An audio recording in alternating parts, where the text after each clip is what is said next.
Hey you witches, how you doing today? We're back with another video, and today I want to debunk witch talk a little bit for you. When I'm trying to come up with new ideas for videos, right? Sometimes I'll go on TikTok and I'll scroll the hashtag witch talk and see what comes up.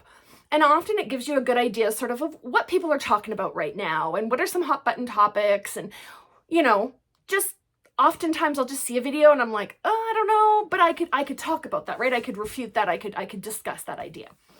And there's usually something. So today I got a lot of it was like 5 reasons why this, or, things you must know, that kind of an idea. And I thought it would be sort of fun to address them outside of the glitz and glam of the TikTok short, right? I'm not going to play the videos and we'll get into why, but let's actually just look at this is what they're saying and what's going on with it. Okay, so before we get into it, my name is Taya.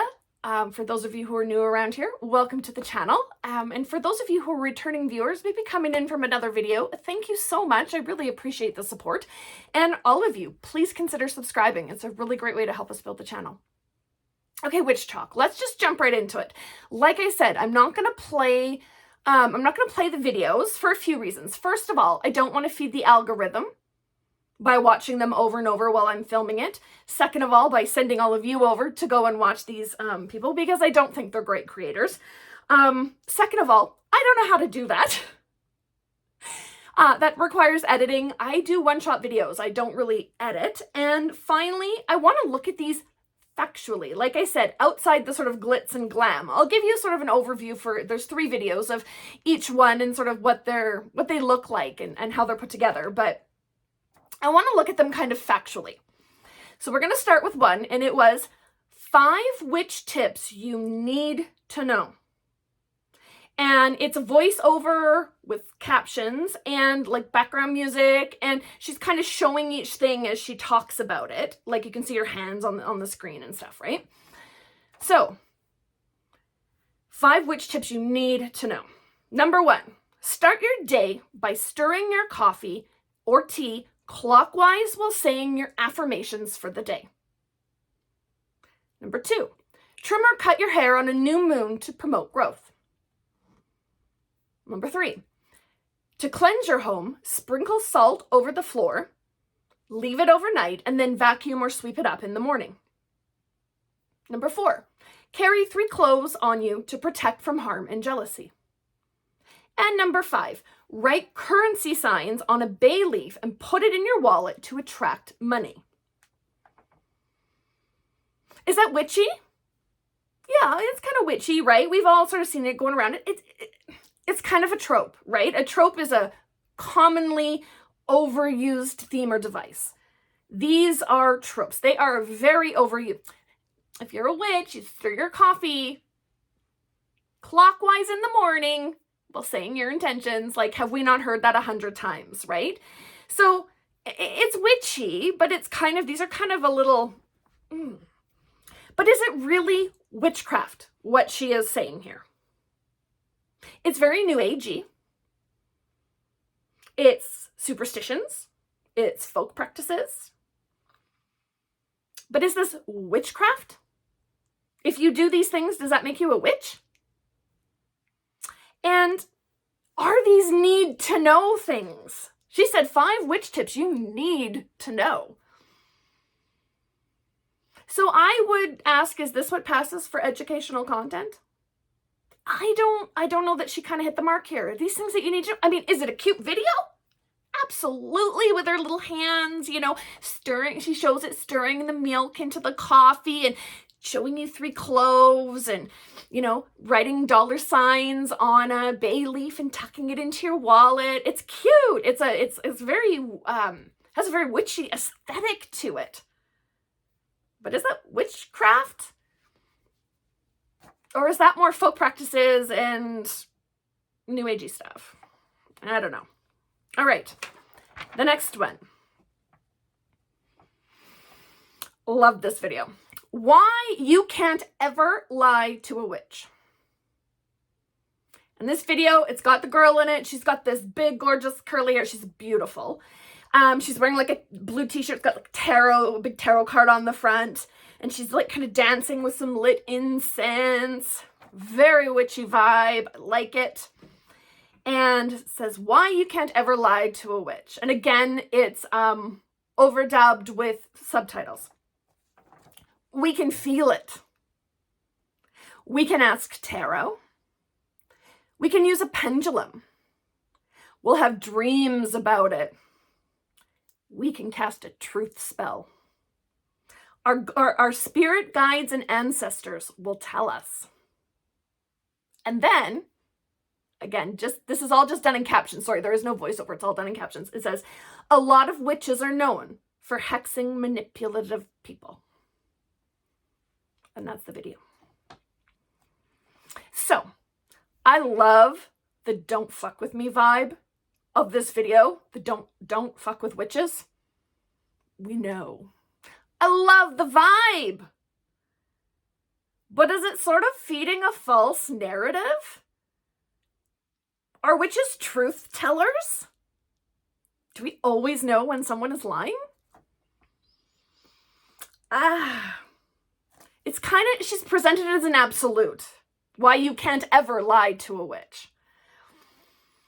But what witch hasn't at some point been lied to hurtfully at some point?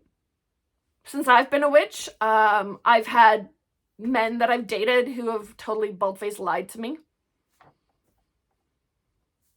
Right? Broke my heart. Do I have any proof? Like, did I divine through witchcraft that they were lying? No, it's just eventually the truth came out and I was like, oh, I feel stupid now. Right? And how does that make those witches who maybe aren't the best at having that intuition when somebody's not telling the truth?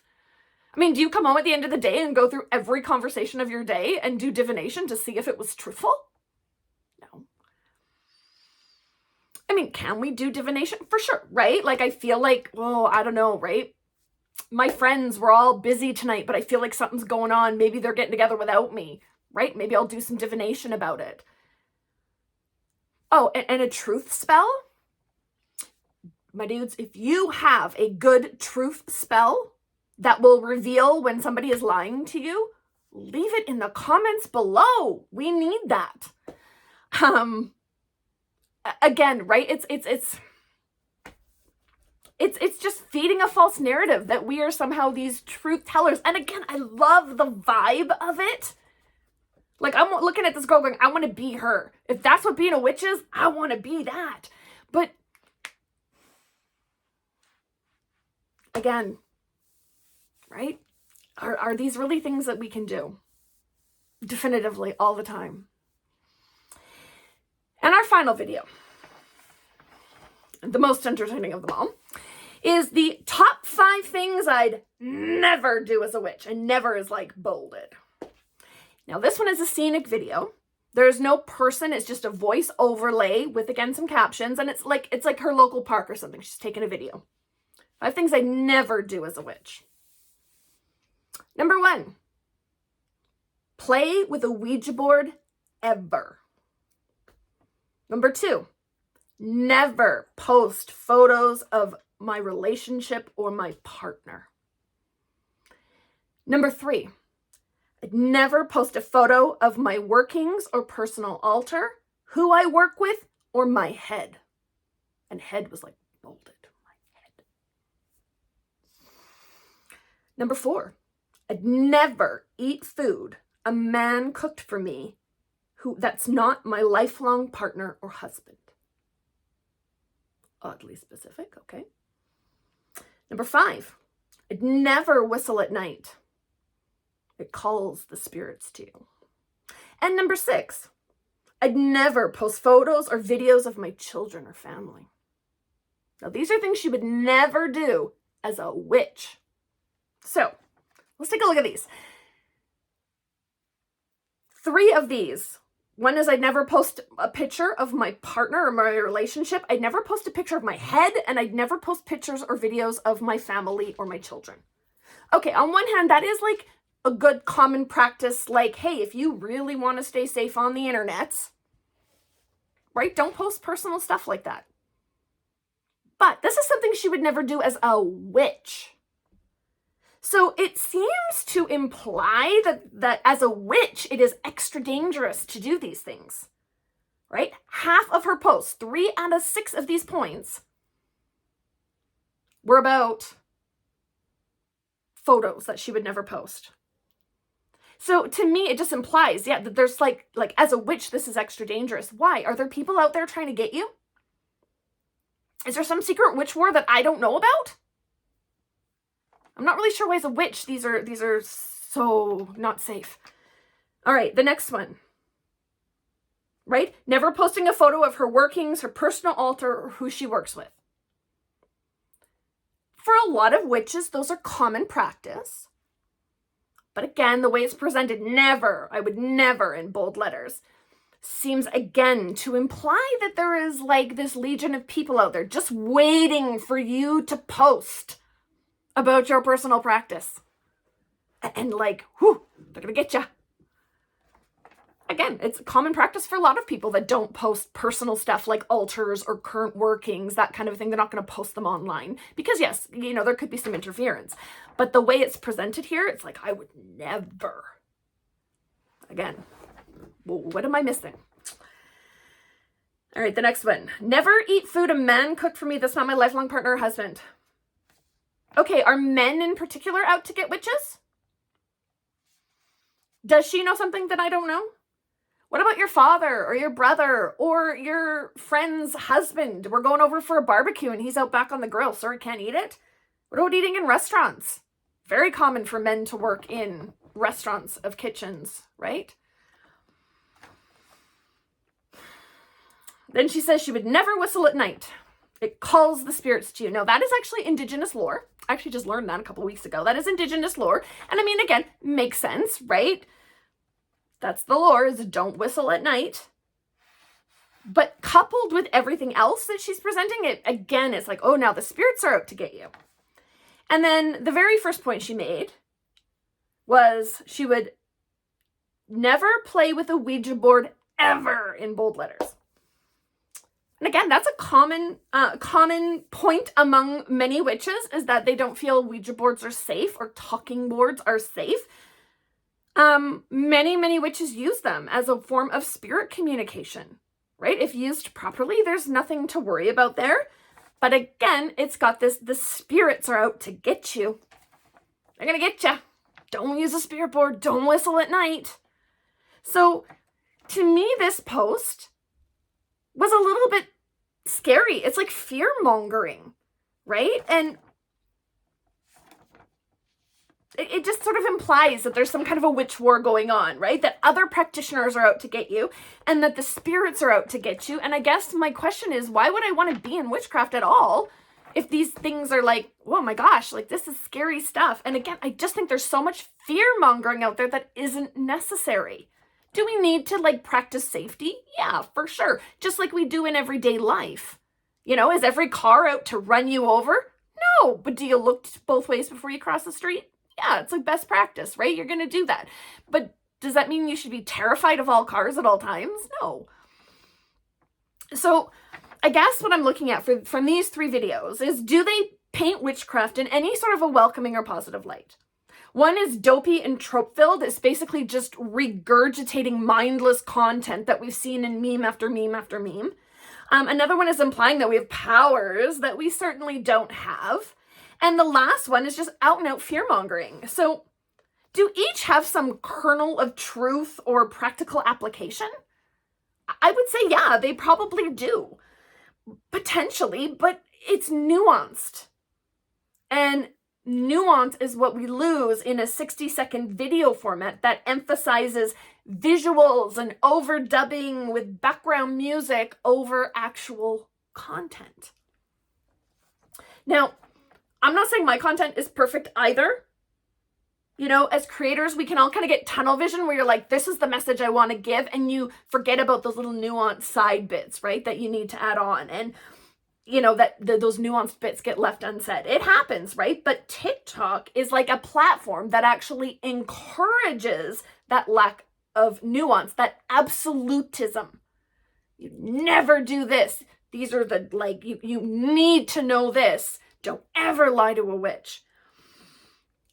And it's clickbait is what it is.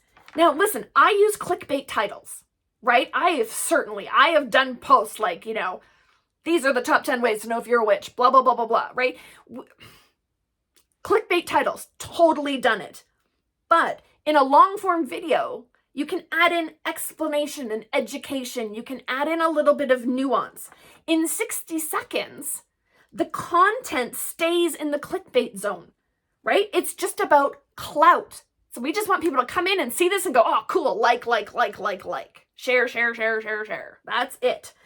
TikTok generally is not a learning app. Are there good creators on there? Absolutely.